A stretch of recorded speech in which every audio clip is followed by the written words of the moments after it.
Without any further ado, I'll call up our first speaker, Tyra, from our this debate here from my affirmative team up against Mr. Clayton's negative team. So if you can get ready up here, Tyra. Thank you. Thank you. And we'll wait till the judges are ready. As stated by the National Geographic, 70% of Earth's land animals and plants live in forests, and many cannot survive the deforestation that destroys their homes. Good morning, judges, teachers, students, and fellow opposition. My name is Tyra, and today my team and I will be trying to convince you that Australia should be more focused on the environment than the economy. To me and my team, this is rather embarrassing that we are even debating this at all, because it should be plainly obvious that we are on the right side of the argument. As the first speaker, I'll be reminding you on how important the environment is. Our second speaker, Talia, will be opening your mind about deforestation.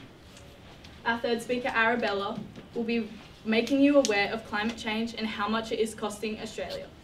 Then our fourth speaker, Bella, will be reiterating why Australia should be more focused on the environment than the economy. Why is the environment important, you may be wondering? Well, everyone sitting in this room today should be very familiar with the environment because it is the air we breathe, the water we drink, the plants and animals we eat. The simple fact is we can't survive without an environment. We wouldn't be here today having this discussion if there wasn't one. According to many scientists around the world, us humans are the cause to the problems that are happening to our Earth. We created air pollution. We are causing deforestation. We are the reason there is acid rain. We are also the reason for other issues that are happening to our environment. Now, what is the economy? Economy is the system of trade and industry to make the wealth of a country better. That is the Cambridge Dictionary definition. It doesn't make sense to me why people think that the economy is more important than the environment. If there was no environment and life living within that environment, what would we be trading? There is not one human on this earth that is not affected by the tragic problems that are happening to Mother Nature. Climate change is a real thing and it affects human health, agriculture, water resources, forests, wildlife and coastal areas. Biodiversity is important. Losing animals and plants disrupt food chains and that will affect everything. The more diversity, the better. Nature gives us so much and what do we give it back? Pollution. A clean environment is essential for healthy living. If we don't care for the environment, it'll become polluted with toxins and contaminants. Having these in our air and water will give us all types of health issues. Air sustains us and water is a necessity. So why aren't we doing everything we can to prevent air and water pollution? The overall temperature of the Earth is increasing. Small changes in the average temperature can lead to regular occurrences of dangerous weather patterns. The world is changing fast. It is changing in a way that is becoming dangerous and unhealthy to live in. The economy is becoming an issue because of the problems associated with sustainability. Our world and the environment is absolutely our biggest priority. It should come first in every matter. If you don't know how to save our environment, start by showing some love and respect for Mother Earth. And remember, you can't eat money. Thank you.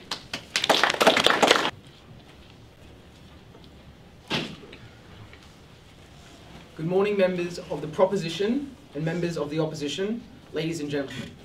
Today, what we have been presented with is a proposition that is grounded in naive thinking and is a gross generalisation of its topic. Today's affirmative case line is that Australia should be more focused on the environment rather than the economy. We, the negative team, believe that this statement is false. The affirmative speaker put forward the motion that we, the negative team, do believe that the environment and humans are responsible for pollution, but you did not provide a way in which how is the environment going to combat this? The economy is the only sustainable way and the only way in which we have developed and got to the point where we are now, in which now we can develop sustainable economic ways to develop these things. Without the devastation that happened before and the precursors of this pollution, we wouldn't have been able to be where we are now, and we wouldn't have been able to combat this change. We would have been stuck in that time. So today, the negative team is proving to you that increases to the economy at Australia's current standpoint will lead to increases in environmental sustainability. We're saying that you can have net environmental improvement with an economy-focused Australia, but this just isn't possible with an environment-focused Australia. Succeeding this speech will be our speaker 2, who will be addressing why having a bad economy will not work socially. Followed by our third speaker on the environmental benefits of an economy-focused society, and to summarise and reiterate our points will be our fourth speaker.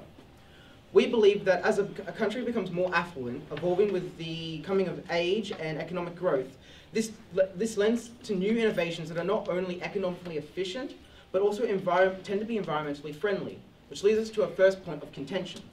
Empirical evidence, such as the Kuznets curve, in particular the environmental Kuznets curve, shows that economic development initially leads to the deterioration of the environment.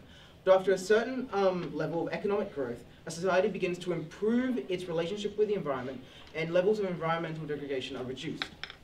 This is a situation we're currently in. We're on the slope down, back to sustainability, and so are so many other countries. Empirical evidence of this is seen in the US. Higher economic growth High economic growth leads to increased use of cars, but at the same time, regulation of air pollution, which gives an overall net reduction in pollution.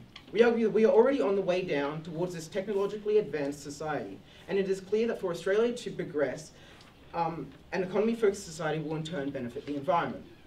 The Kuznets curve is also the primary device behind long-term economic growth and the subsequent societal growth. In improved technologies and higher productivity. With higher productivity, we can see higher outputs with less raw materials used. This increases in our production possibilities frontiers and allows for more time and energy to be spent on other resources. In the 1950s, fuel efficiency technology was very poor. However, manufacturers have made tremendous strides in reducing fuel consumption and have developed hybrid and electric technologies. And in more recent years, the cost of solar energy has fallen significantly, and its effectivity has increased considerably as well, raising the prospects of clean technology. When most people pit the economy against the environment, they always look to the past. But what they don't take into account is that with all of that devastation and destruction, we have now entered a new chapter of our human history. We have just passed a turning point and are now on the way back down to sustainability. But we forget this, and instead look back upon the hill we have just climbed as we see the full scope of the devastation we have inflicted. And because of this, we consider the economy nothing but a negative impact on the environment, no matter what, which is what has been proposed here by our affirmative team. But we, the negative team, suggest that we do not fall back down the same hill that we just climbed up in our previous chapter of human history, but go over the hill to begin our economy-focused, environmentally sustainable, and technologically advanced chapter in human history. Thank you. How can we climb over that hill with bad health? And what are we doing with our economy to help that? To overcome it, I guess. And what is wrong with the way we lived before?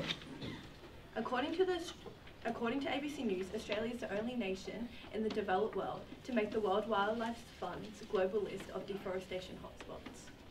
Good morning, teachers, students, and fellow opposition. My name is Talia, and today I will be speaking for the affirmative side of the argument Australia should be more focused on the environment rather than the economy. Today I will be posing the issue of deforestation. Deforestation is the action of clearing a wide area of trees. This is a major cause of habitat loss for many threatened and endangered species. It brings species into closer and more frequent contact with humans, which can lead to poaching and persecution. Tree clearing also has a major impact on the health of soil and water. Without trees to anchor fertile soil, erosion can occur and sweep soil into rivers, choking and polluting our waterways as well. In Australia, the pollution is threatening the health and resilience of the Great Barrier Reef, for example.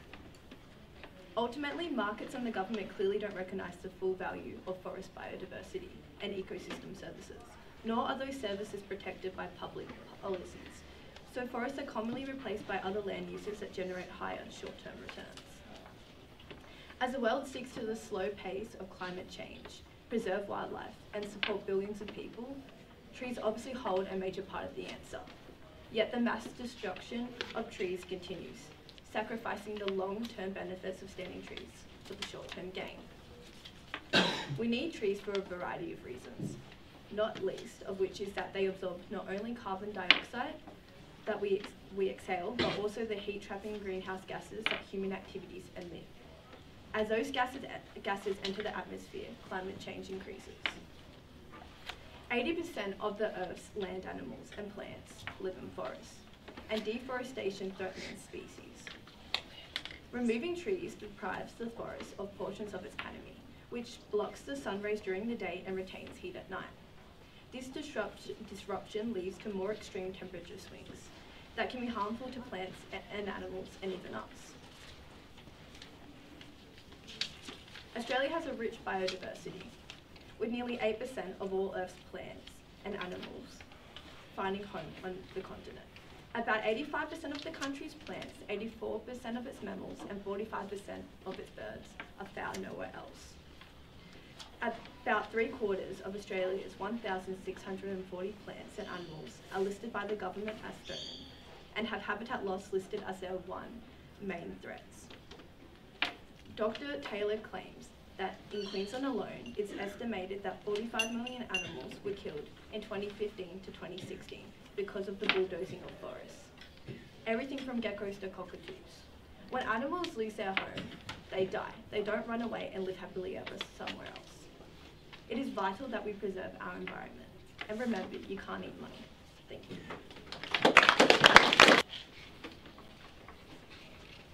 Good morning, students, teachers and guests.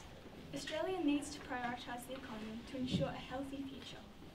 It's all well and good to say that we shouldn't cut down trees, but this would essentially lead to a loss in jobs, and then our government would not be able to raise enough money to better improve hospitals, education, and so on, thus bettering human well-being. Imagine yourself in 10 or 20 years' time. You're working full-time, 5 days a week to pay off your mortgage and various other bills and expenses, put food on the table, and raise a family. Now picture yourself at a fork in the road. If you choose the right lane, you can promise yourself a financially secure future. However, if you choose the left lane, you may still achieve your goal, but at far greater risk, facing more setbacks and being much less efficient. This is the decision faced by people all over the world when given the choice between prioritising the economy or the environment. Yes, the environment is extremely important, but without a strong, stable economy, there is not much that we can do to help it. Even small things like advertisement and education cost money. It is a well-known fact that Scott Morrison's Liberal Party doesn't see climate change as a priority. Meanwhile, the Labor Party are much more focused on the environment, but require greater funding and a stronger economy to tackle the issue. This funding would be sourced by significantly increasing taxes over the next decade. Therein lies the issue. Although the greater population are eager for the enforcement of climate policies, their personal financial situation is at front of mind when making decisions.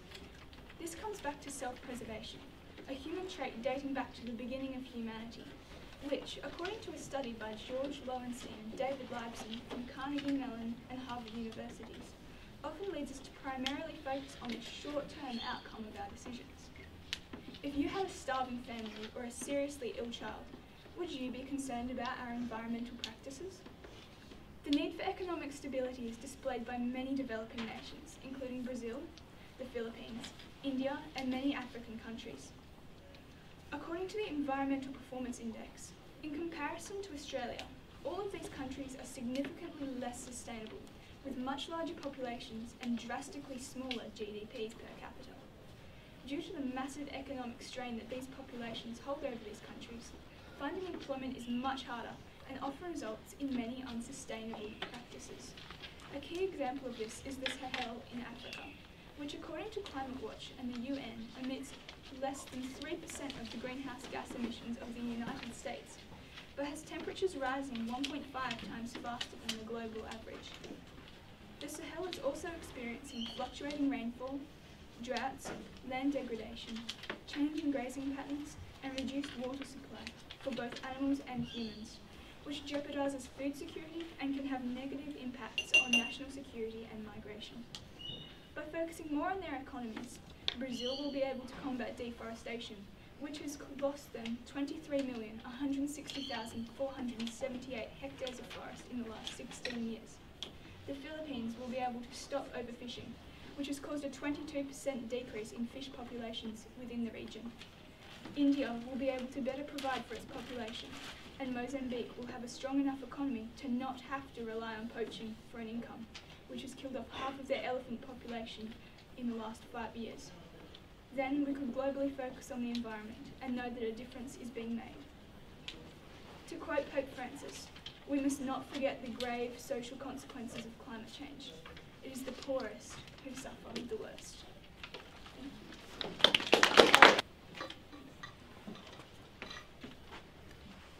The conversation states that 800 million people are currently vulnerable to climate change impacts, such as droughts, floods, heat waves, extreme weather events, and sea level rise. Good morning, judges, teachers, students, and fellow competitors. My name is Arabella, and today I'll be absolutely further convincing you that it is crucial to look after our environment rather than the economy. Speaker 2 of the negative team stated that cutting down trees will create more jobs so the economy will make more money. But actually, if we keep the trees, there are more jobs. More people will come to Australia and the economy will make money from that. And the environment is essential for curing new diseases for hospitals as well. We are already seeing the drastic effects of climate change, and the only thing we can do to stop it is to look after our environment. But we still fail to accomplish such a simple task due to powerful people and companies caring about nothing other than money. For example, the Royal Banking Commission has revealed that the big five of financial planning, Commonwealth Bank, NAB, ANZ, Westpac and AMP, have been ripping off their customers and still charging customers that are dead, according to the Financial Review. Westpac and HSBC have also recently announced that they are violating their coal policies and financing the Adani coal mine, Market Forces states. This is not right. We need to stop this and make the problem known. Earth-orbiting satellites and other technological advancements have enabled scientists to collect data over many years and reveal the signals of climate change. The negative team might try and argue that climate change isn't real, which is ridiculous seeing the amount of scientific evidence behind it. The Conservation International states the concentration of carbon dioxide in our atmosphere as of 2018 is the highest it's been in 3 million years. 17 of the 18 warmest years have occurred since 2000. Now that's no coincidence. Some people don't believe that humans are responsible for climate change. Well, humans' emissions and activities have caused 100% of the warming observed since 1950, according to the Intergovernmental Panel on Climate Change. 11% of all global greenhouse gas emissions are caused by deforestation, which Talia has spoken about in her speech. If we save our environment, we are saving money. Conserving ecosystems is more cost-effective than human-made interventions.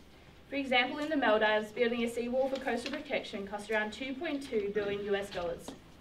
Even after 10 years of maintenance costs, it is still 4 times cheaper to preserve the natural reef, the Conservation International states. The recent bushfires in Australia are an excellent example of how climate change is affecting Australia. Climate Council states that bushfire conditions are now more dangerous than in the past, and the risk to people and property has increased. For well over 20 years, scientists have warned that climate change would increase the risk of extreme bushfires in Australia, but the Australian government didn't listen. Scientists expect extreme fire weather to become more frequent and severe without substantial and rapid action to reduce our greenhouse gas emissions. We as humans are responsible for climate change, and we need to accept this and change our ways for the better. But people like Scott Morrison, who is meant to be our leader, are scared of change. So Australians need to make a stand for our environment before it's too late. This will mean a better world for future generations to come. And that is why Australia should be more focused on the environment rather than the economy. And remember, you can't eat money. Good morning, students, teachers, and guests. Australia must prioritise the economy over the environment to create an environmentally and economically sustainable future. I shall begin with a quote from esteemed former President Barack Obama. No challenge poses a greater threat to the future generations than climate change. We have been faced with one of the greatest challenges in human history, that challenge being our decaying environment.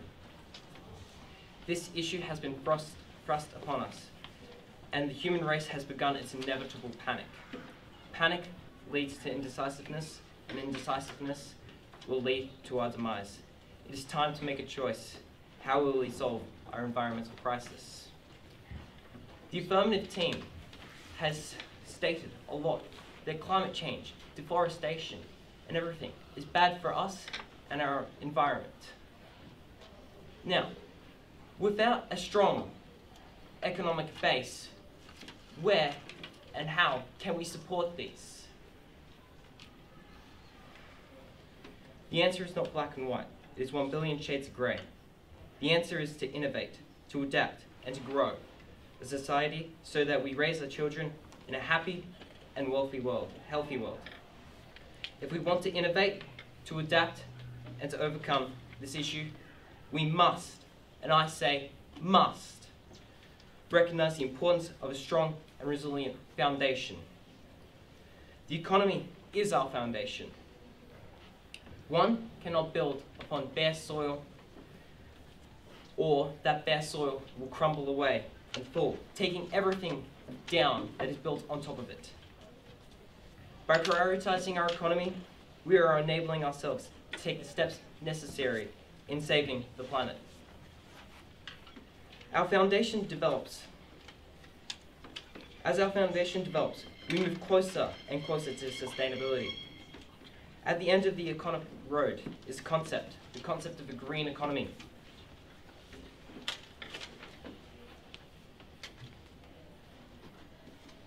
And this economy is fueled by sustainability, and it is a sustainable industry. An economy where we do not take from nature, but work with it instead. This concept is already being developed in countries and cities, such as one big one being such as Copenhagen. Copenhagen is a perfect example for this green economy. It is developing and being a role model as the leading green economy in environmental success and economic success. The success of Copenhagen's initiatives in educating and housing and sustainable energy is astounding to elaborate. The people of Copenhagen are well educated and informed on environmental issues, meaning they choose to ride bikes, pick up litter, and take care of their environment. In fact, only 9% of the people drive cars to work or school. They also live in similar houses and in smaller houses, and therefore reduce the impacts of urbanization and keep people closer to their jobs, making sustainable travel easier, more affordable, and faster. Finally, Denmark has an advanced sustainable energy initiative which has made a pledge to have 55% of the energy used in Copenhagen to be renewable by 2030. And how is this possible? The economy. A stronger economy means a healthier world. All of the leading technologies in sustainability require materials, time, and skill to create. And all three of those cost money. Thank you.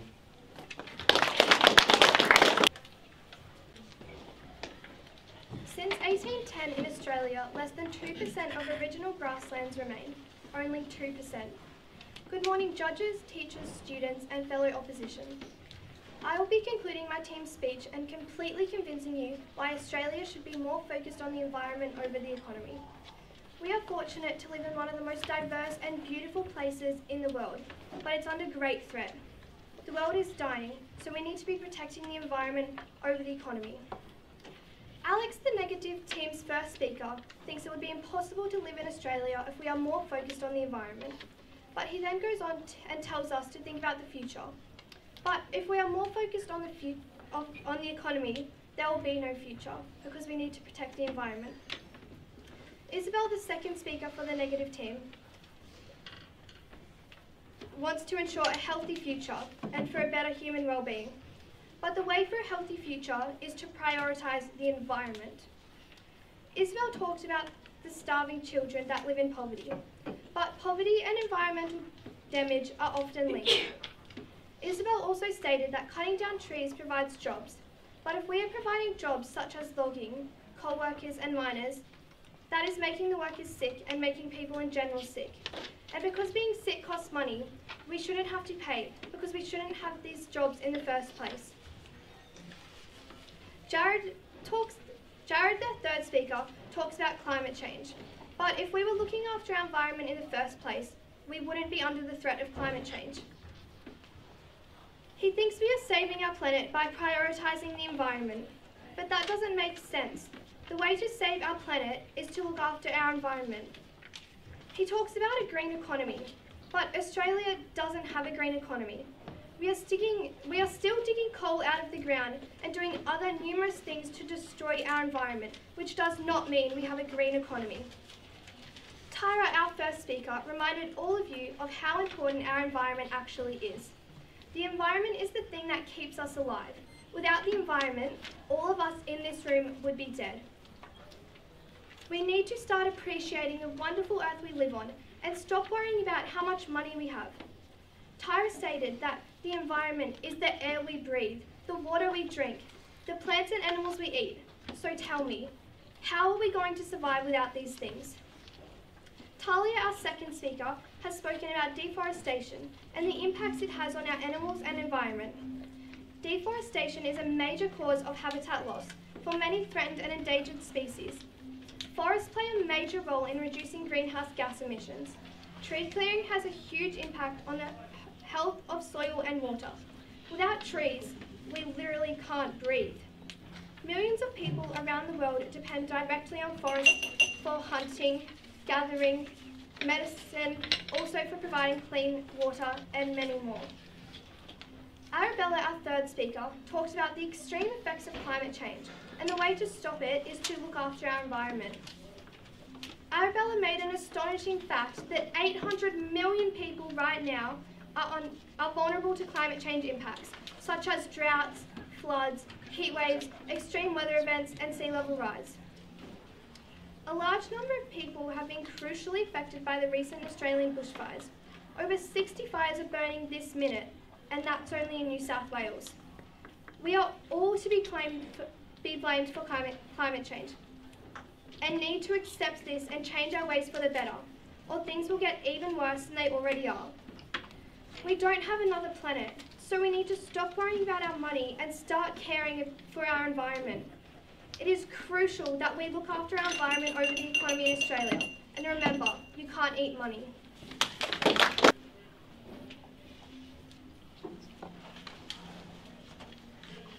Good morning, students, teachers, guests, and opposition. Today, you have been presented with a fantasy.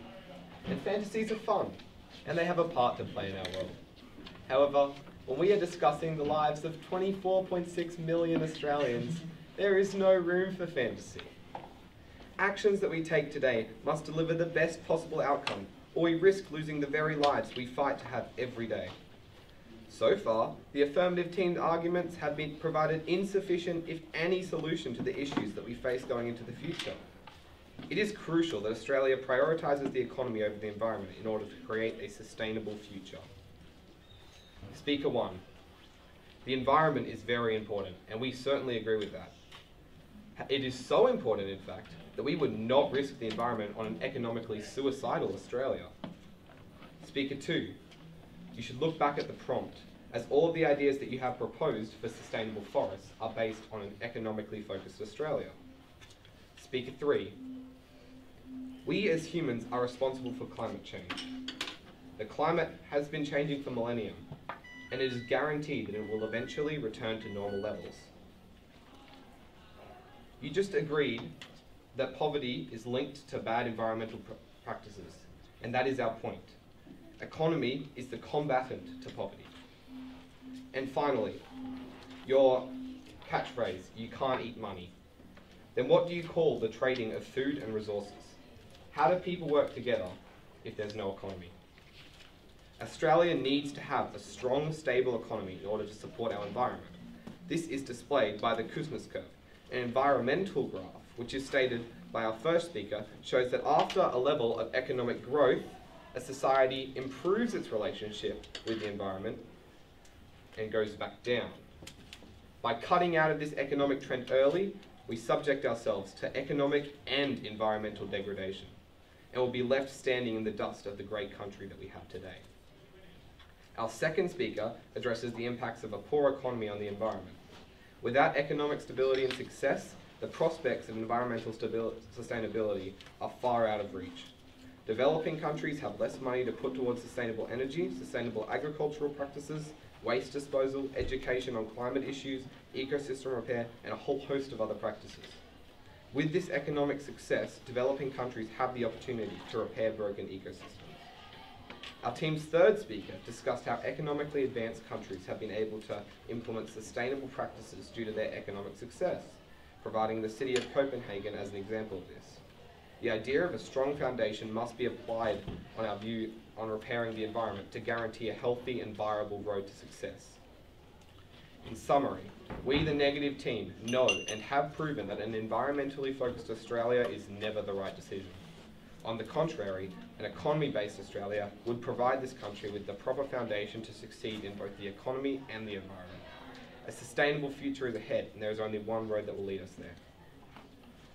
You spoke about embarrassment earlier in your speech, and after seeing what you proposed today, I can definitely see how you feel that way. Thank you. So, speaking on behalf of all the judges, I think that both teams had really good language. You both proposed a really strong argument. But in general, we think that the negative side had a really concrete argument, whereas you guys spoke really well. Yeah, carried away. Yeah, I don't have much else to offer, but yeah, you both spoke really well, and as Ali said, I think we chose the negative side just because they had a stronger argument and it sort of flowed on better, whereas you guys spoke really well as a team and you worked together really well. But yeah. And both teams had amazing use of statistics and really well researched information. But I think in general that the big debate champions are the negative team.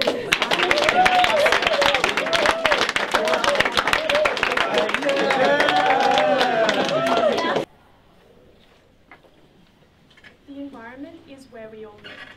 Good morning, judges, students and fellow debaters. Should the Australian government prioritise the environment over the economy? Well, being the affirmative side, we believe that the government should prioritise the environment. As the first speaker, I will be addressing the fact that the economy is a man-made concept and point to our absolute dependence on Earth's resources. Our second speaker will talk about the corruption in the economy and the evidence of climate change, and the third speaker will explain the clash between debt and required funding and how it negatively affects the environment. Our fourth speaker will revisit our key points and conclude. The economy is a man-made concept. In the Oxford Dictionary, the economy is defined as the state of a country or region in terms of their production and consumption of goods and services as they relate to the supply of money.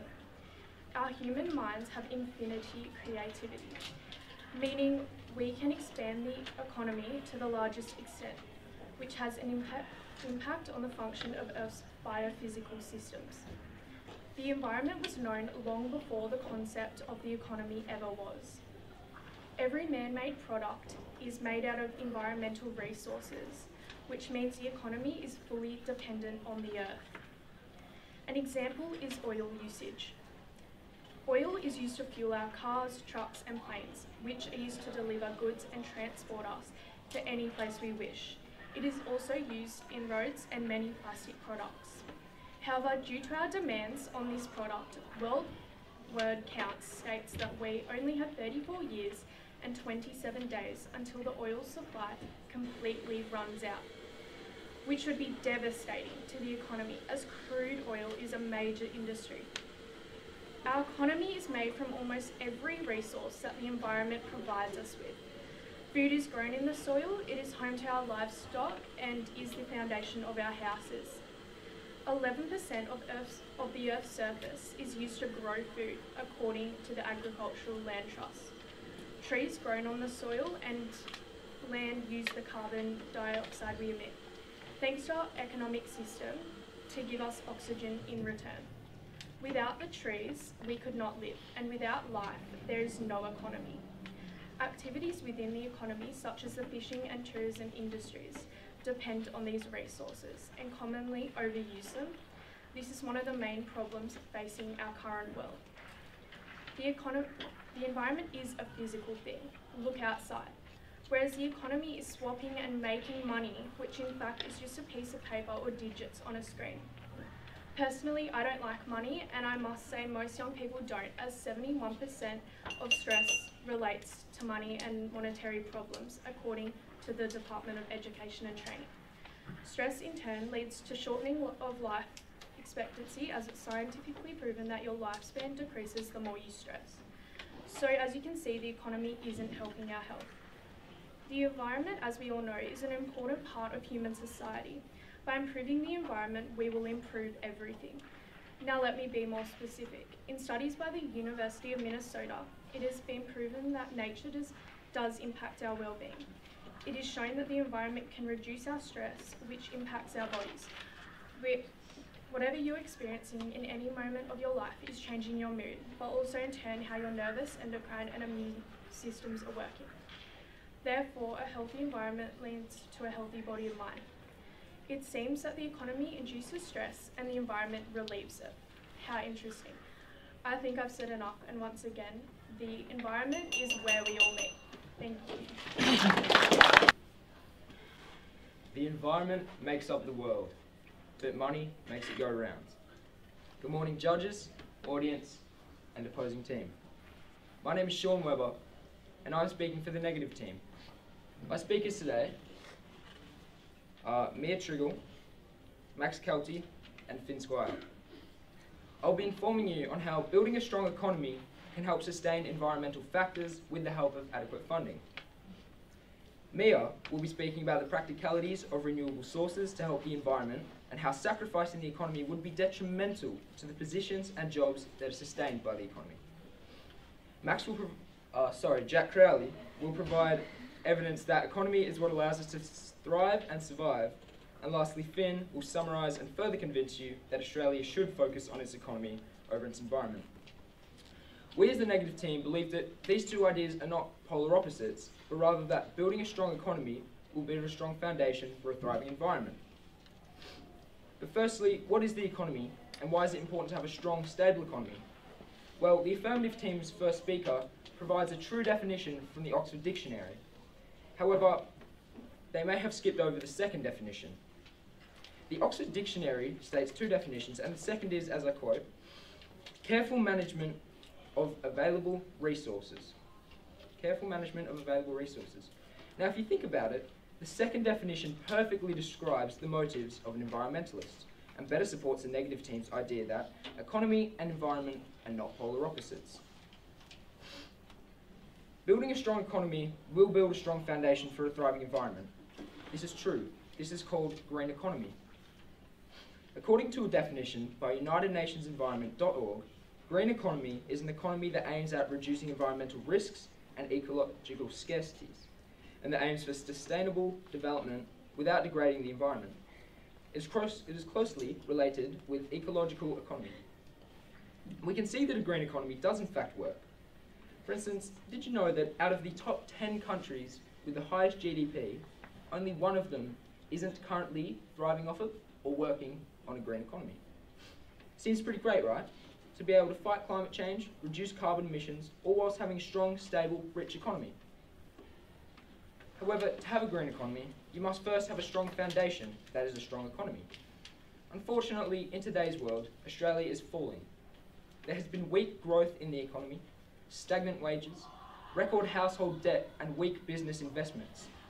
New car sales slipped 10.1% since August last year. Retail sales dropped 0.1% since July. Spending at cafes and restaurants dipped 0.6% in July also. However, these figures may seem small. We're talking about a lot of money. This information was written in an article by Rosaline Dixon on the 15th of September 2019 in the Sydney Morning Herald. What this means is Australia is losing money, meaning we have to rely heavier on foreign imports with less money to receive from our exports, further increasing Australia's debt of over $629 billion as of this year. To conclude my argument, Australia must first focus on growing its economy to begin to pay off this enormous debt, make more jobs, and ultimately grow as a nation before we focus on the environment. Because, as I have previously stated, to have a thriving environment, we must have a thriving economy. So remember, the environment makes up the world, but money makes it go around. Thank you. The environment is the one thing we all share. Good morning, distinguished guests and members of the Lumen community. I would like to begin with the rebuttal of the opposition statement. Speaker 1 proposed the idea of a green economy. However, a green economy is an environmentally focused economy. It sounds to me as though you are actually on our side. We are here to debate if the government should focus on the environment or the economy, not to follow both. We have reached a crossroads in our existence, and the fate of our species is resting in the hands of every single one of us. We have come to a point in history where if we continue to stay silent and not act, we will most certainly become history. However, the people of the world are speaking up.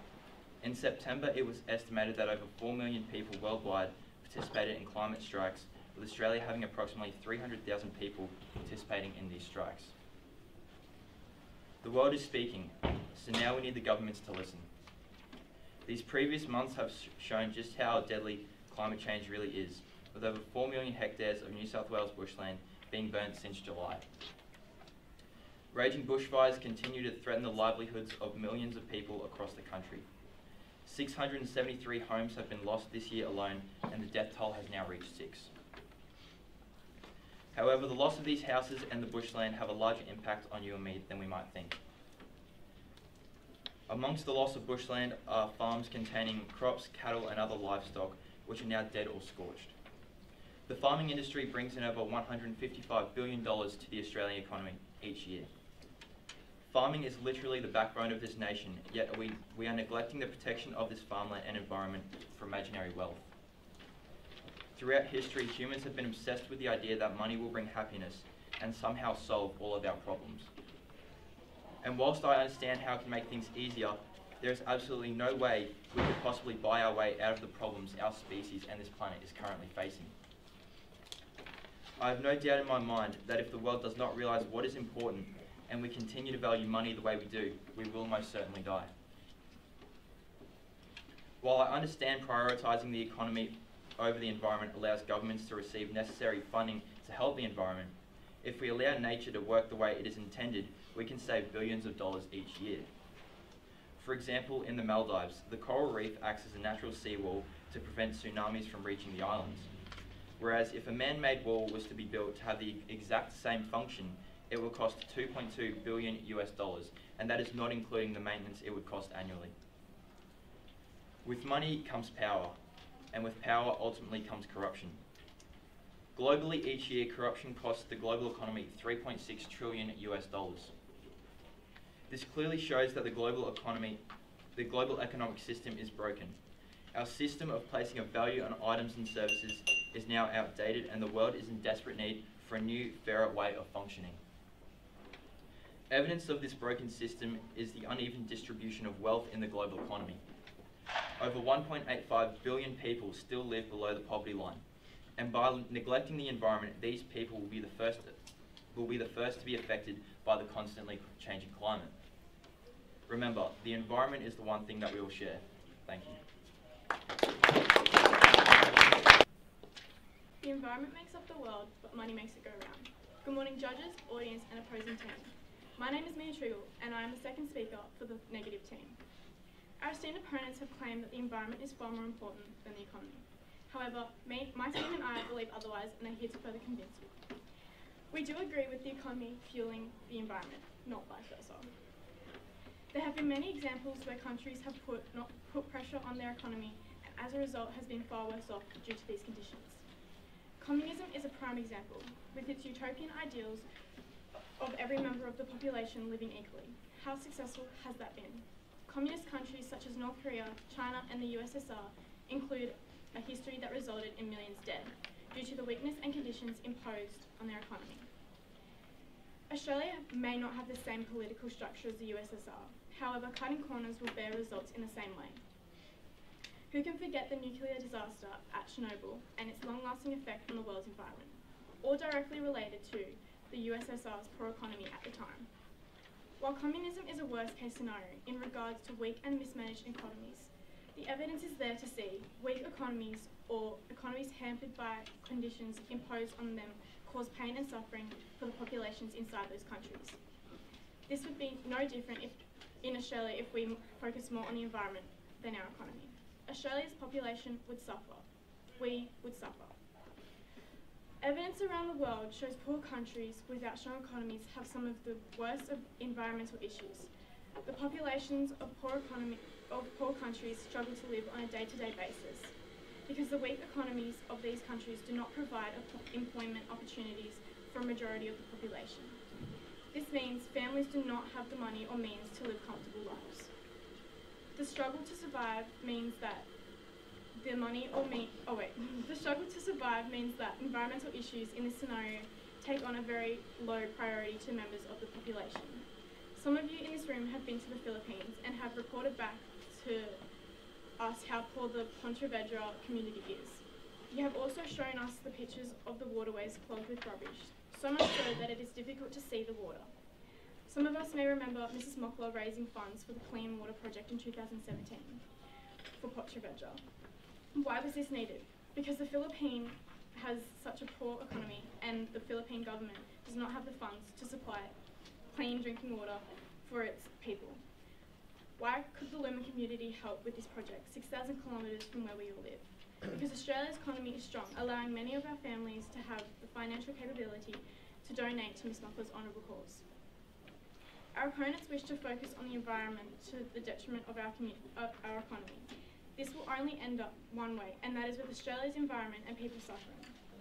Pollution would become more widespread, with rubbish lying in the streets uncollected, illness becoming more prevalent due to the polluted drinking water and people not having the means to provide for their families.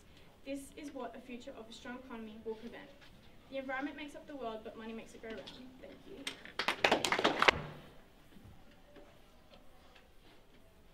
Where we should all have mutual interest.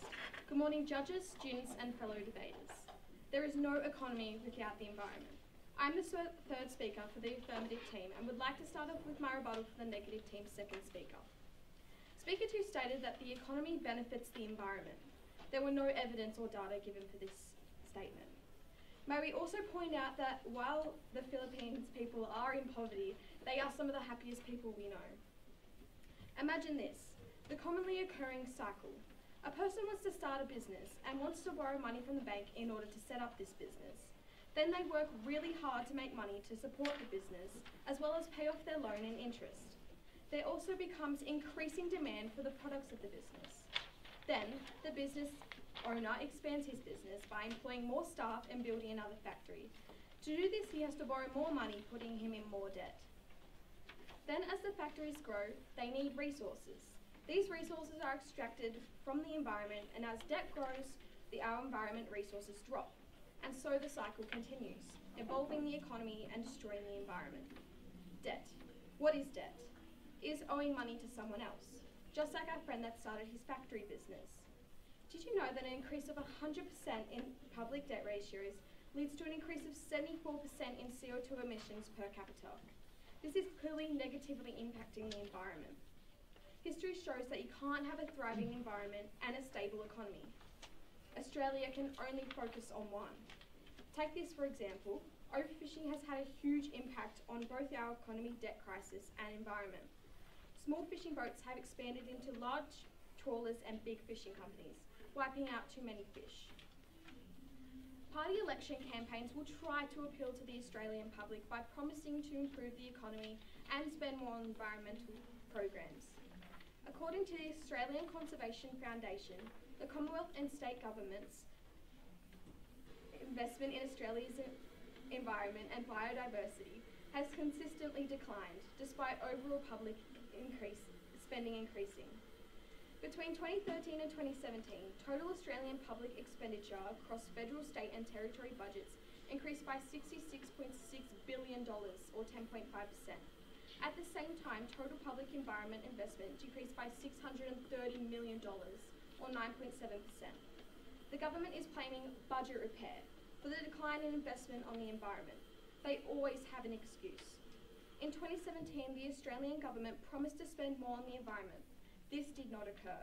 The budget chart in 2018 showed a continuing decline in environmental spending. In 2014, the government estimated that in 2019, we should be spending roughly $1.5 million on the environment. But this year so far, only $944,000 has been spent, and we only have 1 month of the year left. New South Wales Environment Budget Analysis is based on 3 agencies: Office of Environment and Heritage, New South Wales Environment Protection Authority, and Environmental Trust. Between 2013 and 2017, cumulative environment spending across these 3 departments flatlined. In the same period, the overall New South Wales state budget grew by 13.5%.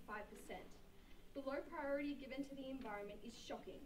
Once again, we are where we should all have mutual interest. This quote will be finished and explained by our last speaker. Thank you. Good morning, judges, students and teachers. My name is Jack Crowley, and the topic of our debate is Australia should be more focused on the environment rather than the economy. We as a negative team disagree with this statement and will convince you of the same. The second speaker, Jordan, stated fires are burning down hectares of farms, which is true, and destroying our livestock. But cattle of farms are producing the highest greenhouse gas emissions in the world, and you guys as an affirmative team are supporting this. To dismiss our ideas of the misleading opponents and convince you of Australia's should be focused on the economy rather than the environment, I'll be using clear need for world's and Australia's population to be lifted out of the poverty so they can live and thrive during their lifetime, and ending the ruthless cycle of poverty that grasps many of the world's and Australia's people. And economic growth is absolutely necessary to save the poorest among us from the harsh reality of poverty, and would be delayed or impossible if the economy was not of first priority for those not only in developing nations but those in developed nations such as our own Australia. With 3 billion of the world's population living on $2.50 a day, and according to the United Nations, and 3 million people in Australia living below the poverty line according to the ACOSS. It is necessary for governments of these countries and our own to promote economic growth above all else. This will result in eventual employment and eventual saviour of these people and families, not only from poverty, but from their lives of crime and desperation. Also, it will result in them finally being given freedom. Freedom not from others, but freedom from the trinity that is poverty. It is only the responsibility of those who are impoverished to promote economic growth, to give themselves out of poverty, but all nations support economic growth. The Brundale report also argued that this, by basing it on an analogy, that if the economy was a whole pie, then if the pie were bigger and each person's share would be larger, and even the smallest proportions would be adequate to meet a person's needs. The need for growing economy avoids facing up to ethical questions about how the economy is distributed. If the economy is not growing, then either some people will remain in the poverty or others will have to give up some of theirs to share with them. With a growing population, not only will economy be needed to grow at a steady rate, but constantly be needed to increase and accelerate at the rate it does. With Jim McNeil, the Secretary General of the Brundale Commission, estimated a 5-fold to 10-fold increase in economic activity would be required over the next 50 years in order to meet the needs and aspirations of the burgeoning population. This is only possible if the world's and Australia's leaders are focused on the growth and success of the economy overall, else including the environment. Our opponents wish to blur the fact that it is only through economic growth and prioritisation of the economy over all else that human race can flourish and have equal. Environment makes up the world, but money makes it go round. Thank you. Supporting nature, yes we are. But cows are not the only one producing these emissions. You're also saying, with the statement about fires, it sounds like you're saying that it's a good thing. Good morning, judges, students, and fellow debaters. I'm the 4th and final speaker for the environment team. Throughout this debate, speakers 1, 2, and 3 have used research and reasoning to show why the Australian government should prioritise the environment rather than the economy. To prove this, Speaker 1 defined the topic and what we believe it means, as well as highlighting why it is so important that we prioritise the environment. Using the Earth's resources for the economy's power was a prime example. The economy is a 100% man-made concept, which can be subject to failure and collapse if changes are not made soon. This is the same as every other man-made object. Oil was used as an example to show what happens when we need too much of something, and what does happen. The supply eventually runs out, and that version of the economy collapses. We learn to adapt to the absence of that product, and we move on to depend on another. Our demands increase, supply runs out, and the economies just keep collapsing. Speaker 2 presented how the corruption of the economy negatively impacts this earth and human well-being, as well as climate change. This includes the mismanagement of the economy, which has an extreme impact on everyone. This mismanagement has resulted in the rising temperatures that we are beginning to see all around us, through the recent fires, droughts, and the frequency and intensity of hurricanes. By prioritising the environment, we can reverse these effects and improve living conditions for everyone. Money may be the easy way out, but the environment is the right way. Speaker 3 outlined how the clash between debt and interest negatively impacts the environment. This shows that the system we have now is not beneficial to anyone, not even the economy. Government promises almost never being kept, and any environmental budgets given in order to help the environment have not been prioritised enough.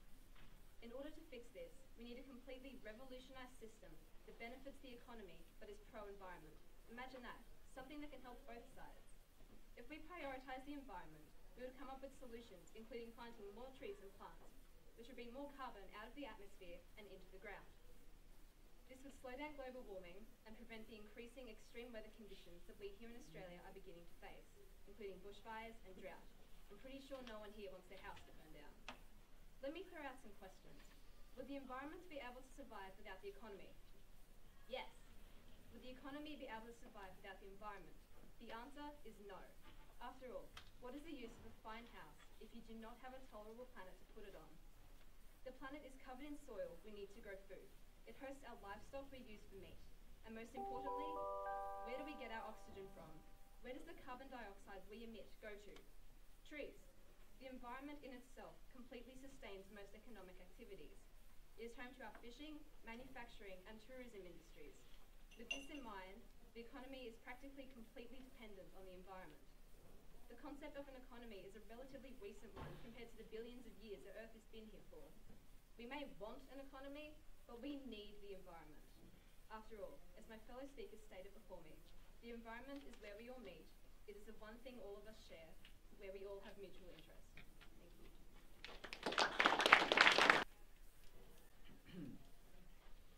The environment makes up the world, but money makes it go around. Good morning, judges, teachers, and fellow Year 10 students. My name is Finn Squire, and I'm here to finally convince you of the importance of the economy over the environment. Our first speaker, Sean, spoke about the green economy and how it reduces environmental risks and ecological scarcities, which minimises impacts to the environment, proving that the economy can fix the environment, but the environment cannot fix our economy. Mia told us about how jobs and works are being sustained by the economy, and that by sacrificing it over the environment, we will lose these. She also used examples of Chernobyl to show how cutting corners in the economy can have disastrous effects on the environment. And finally, Jack shared with us how Australia's growing population, how Australia's economy needs to grow with its population to support the numbers and prevent us from falling into poverty. Now I would like to address the affirmative arguments. The affirmative team's first speaker spoke about how we depend on Earth's natural resources, and that is true, for the time being at least. However, our economy and many others, such as Copenhagen, have shown a clear trend towards green and renewable energy, moving away from older and less efficient fuels like coal. However, we can only reach this goal by fueling our economy to fund the construction and research into such concepts. And as you've already stated, we still have 35 years left before we run out of our current natural resources. The second speaker suggested that we agree with them by supporting a green economy, which really isn't the case. By prioritising the economy, we can reach a green economy, but not by prioritising the environment. And the third spoke about how we do not have an economy without an environment, which is interesting as she then went on to bring up debt. Australia is $551.75 billion in debt. And I don't see how funding our environment will enable us to pay this off, unless we sell off our environment, which in that case will end us up without an environment or an economy.